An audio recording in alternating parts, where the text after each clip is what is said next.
Seorang wanita membuat es semangka dengan cara menginjaknya agar ia bisa mendapatkan untung yang banyak. Selain mendapatkan cuan, ia juga bisa mengirit. Lalu ia memasukkan es semangka itu ke dalam plastik untuk dijualnya ke pembeli. Kemudian terlihat seorang pria dan wanita sedang mencari jajanan es untuk buka puasa mereka nanti.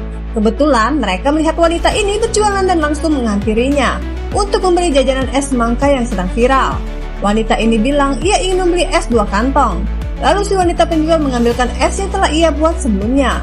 Melihat es semangka itu sangat segar, wanita ini sudah tidak sabar ingin meminumnya saat buka puasa nanti. Penjual es ini berkata, "Iya kak, itu baru saja aku buat. Tanpa pemanis buatan loh, murni dari buah semangkanya." "Berapa kak?" ujar si pria. "20.000 bang." Lalu si pria memberikan uangnya. Setelah itu mereka pun pergi. Wanita ini sangat senang karena mendapatkan uang dari hasil jualannya yang curang. Saat di perjalanan pulang, tiba-tiba si wanita melihat lalat di dalam es semangkanya. Mengetahui itu, ia pun kaget dan merasa jijik. Bukan hanya lalat, ia juga menemukan batu di dalam es itu. Tidak terima dengan itu, mereka pun ingin mengembalikan es tersebut kepada penjualnya. Sesaat kemudian, kedua orang ini komplain pada penjual es semangka yang mereka beli. Mereka tidak terima karena di dalam esnya terdapat lalat dan batu. Penjual es ini berpura-pura merasa tidak enak melihat lalat dan batu di dalam plastik es yang dibeli padanya. Ia lalu meminta maaf. Si pria bertanya apakah pembuatan esnya itu fresh. Penjual es ini berbohong jika ia baru saja membuatnya. Tidak ingin berlama-lama, wanita itu minta si penjual bertanggung jawab. Penjual es ini bilang ia akan membuat yang baru dan menggantinya menjadi 2. Setelah diganti yang baru, pembeli itu sangat senang karena ia mendapatkan 2. Wanita ini meyakini es yang ia jual itu sangat fresh, namun si pria tampak tidak yakin dan meragukannya.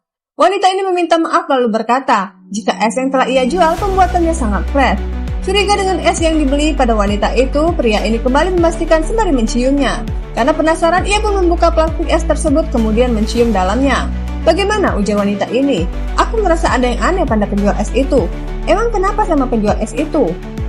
"Tidak ada yang aneh kok," ujarnya. Namun pria ini masih merasa curiga dengan wanita penjual es itu.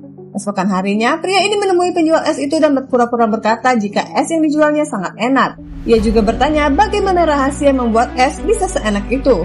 Penjual es bilang ia tidak mau memberitahu karena itu rahasia perusahaan. Kemudian pria ini memancingnya dengan cara memberikan uang sebanyak 3 juta, asalkan wanita itu mau memberikannya resep. Seketika penjual es ini pun kaget dan berpikir sejenak. Si pria bertanya apakah wanita itu setuju. Karena tergiur, akhirnya wanita ini setuju dan memberitahu rahasia pembuatan esnya. Dimulai dari plastik yang tidak perlu menggunakan yang baru atau bekas agar bisa mengirit. Pria ini terdiam melihatnya. Lalu si wanita mengajaknya masuk untuk memberitahu proses pembuatannya. Saat di dalam, pria itu kaget melihat bekas semangka berserakan di lantai.